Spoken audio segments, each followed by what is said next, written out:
105 কোটি টাকার প্রধানমন্ত্রী হিসাব দেয় নাই। স্যার আমি এটা মাহমুদুল হাসান হৃদয়, রানা প্লাজায় আহত হওয়ার পরে দীর্ঘ দীর্ঘ 4 বছর আমি হসপিটালে চিকিৎসা নিই সব মিলিয়ে। তো স্যার আমি বের হয়ে 22 ঘন্টা পরে আমাকে বের করার পরে প্রথমে আমাকে সিমাজ জেনারেল হসপিটালে নেওয়া হয়। ওইখান থেকে ডাক্তার কৈরির অধীনে আমাকে নিয়ে আসা হয় ঢাকা নিটোরে পঙ্গু হাসপাতালে। তো আমি স্যার এখানে 17 দিন পরে আমার জ্ঞান ফিরে। তো জ্ঞান ফেরার পরে ওখান থেকে আমাকে ঢাকা মেডিকেল কলেজে পাঠায় দেয়। ঢাকা মেডিকেল কলেজ থেকে আমাকে সিআরপিতে রেফার করে। এরপরে সিআরপিতে গণস্বাস্থ্যে দীর্ঘদিন এসব হসপিটাল চিকিৎসা নেই। তো স্যার আমরা এরপরে হসপিটাল থাকা অবস্থায় আমি বেশ কিছুদিন হুইল চেয়ারে বা ব্যবহার করছি। হসপিটালে থাকা অবস্থায় আমার মেরুদণ্ড এবং বুকের পাঁজর ভেঙে যায় ওই সময়। তো আমি স্যার এরপরে আমরা তখন রানা প্লাজা আহত অনেক ভাই বোন থাকে, যেমন হাত পা এরকম। আমরা তখন একটা সংগঠন তৈরি করি, রানা প্লাজা সার্ভাইভ অ্যাসোসিয়েশন। তো স্যার আমরা এইটা সংগঠনটা শুধু করার উদ্দেশ্য স্যার আমরা যদি একত্র থাকতে পারি, সবাই আমরা যদি না হারিয়ে যাই। তো দেখতেছিলাম ওই সময় অনেক সংগঠন অনেক সংস্থা অনেক আসতেছিল, কিন্তু আস্তে আস্তে অনেকে পিছিয়ে আমাদেরকে হাত ছিঁড়ে দেয়।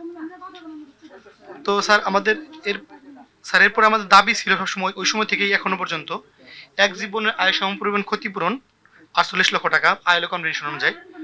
আহত শ্রমিকদের পুনর্বাসন করতে হবে। আহত শ্রমিকদের বিনামূল্যে আজীবন চিকিৎসা দিতে হবে।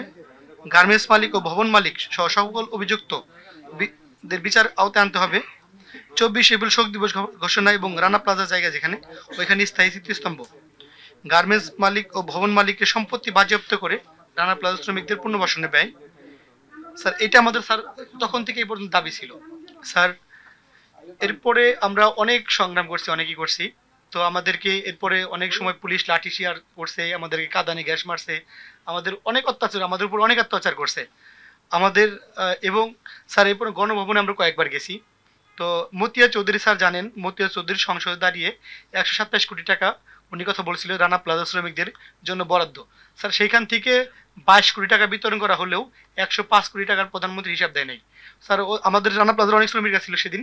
প্রধানমন্ত্রী বলছিলেন যে এই টাকা তোমাদের জন্য না, এই টাকা আমি 21-এ গ্রেন হামলাদের দিয়ে দিব, আমি এই টাকাগুলো আমি অন্য অন্য খাতে ব্যয় করবো, আমি এই টাকা তোমাদের জন্য না, এটা রানা প্লাজার, এটা সম্পূর্ণ প্রধানমন্ত্রীর কল্যাণ তহবিলের টাকা। প্রধানমন্ত্রী এটা বলছিলেন।